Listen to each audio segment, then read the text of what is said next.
Hi, I'm Frank McDonough, the Questionable Botanist here at the Los Angeles County Arboretum and Botanic Garden, and that's my job here. I answer your plant questions and plant questions from industry, government, all kinds of places. I've got a couple of questions that were really interesting today that I want to talk to you about, and I want to show you some really neat pictures too. So on to the first question. I received this in the email today from a lady who told me that she had this beautiful fig tree, produced lots of figs, but all of the figs look like this. And if you look at that, what you're seeing is a very dry, unpalatable fig. And she was wondering what the problem was. I shot back another email and asked her what the name variety of this was, and she answered my question. This is not a name variety, this is a seedling. Well, this is what happens when you try to grow figs from seedlings. The results are unpredictable. Most figs that you see grown commercially are self-fertile. They don't require a pollinator. And the pollinator in the case of figs is not bees, but small wasps that are particular for that fig. They only pollinate that fig and nothing else. So there are no wasps here to pollinate any of these figs. Most figs are native to North Africa, Mediterranean region. So you're not going to have the wasp around.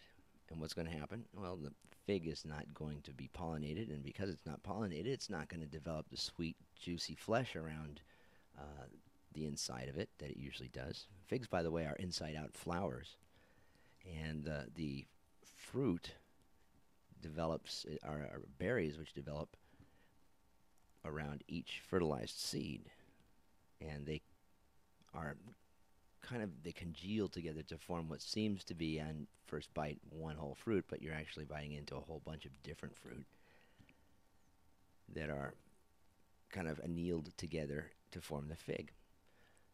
So is there any hope for this? No, no hope at all. In fact, that's why most figs are propagated like they are. They're propagated from cuttings. They're clones. And that's because the genetic material is kept the same through that kind of propagation.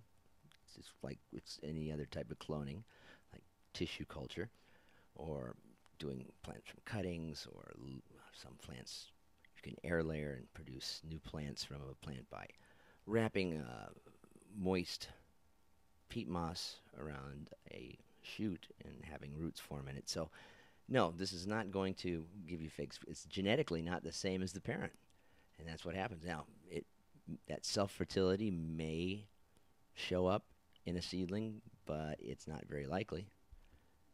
So the best thing to do if you want figs is to tear that tree down, take it out, and put in a fig tree that is a known variety and is self-fertile.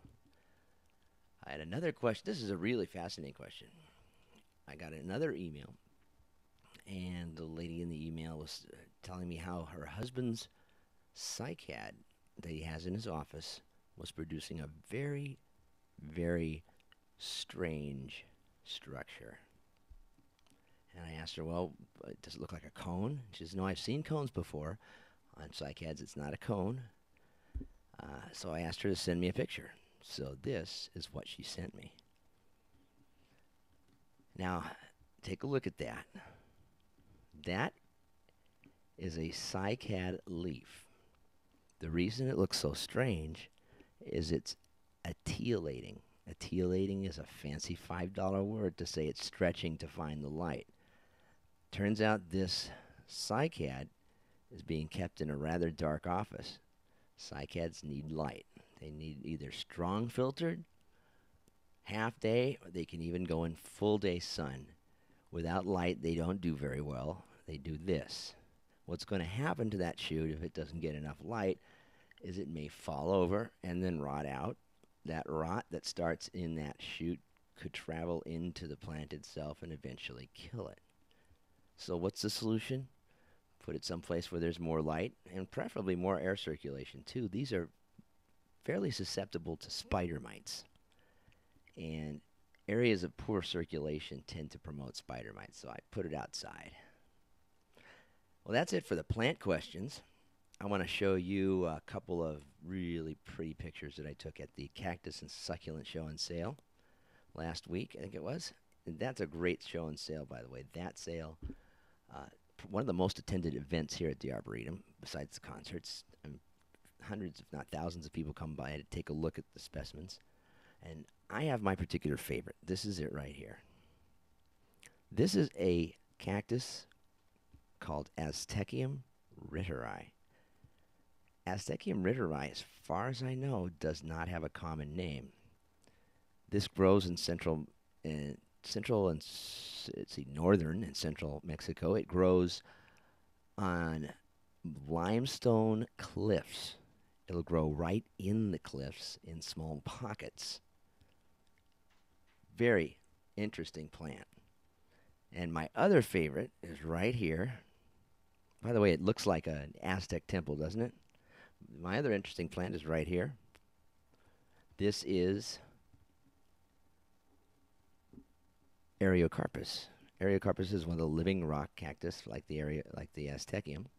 Again, it likes limestone. A lot of these do. And this one is called retusus. Now, it looks very strange, and the reason is that this is a cristate or a crest version.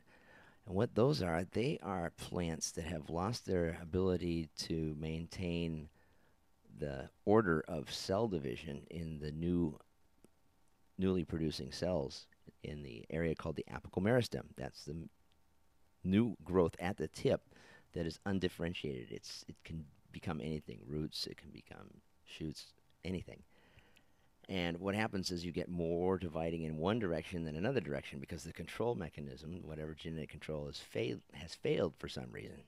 And that's exactly what you have here. Now, in nature, this would never survive or do very poorly. But collectors and cactus growers love this kind of thing. And so they'll pay top dollar to get a crest because they'll grow it out and it'll look just bizarre. And that's what they like. They like the bizarre. Anyway, I hope you enjoyed today's show. Tune in next time, usually here at 4 o'clock from Tuesday through Fridays. I'd like to apologize for the last couple of days. We weren't able to come. Some emergencies came up, but generally at 4 o'clock. And if you don't want to watch live, we do have a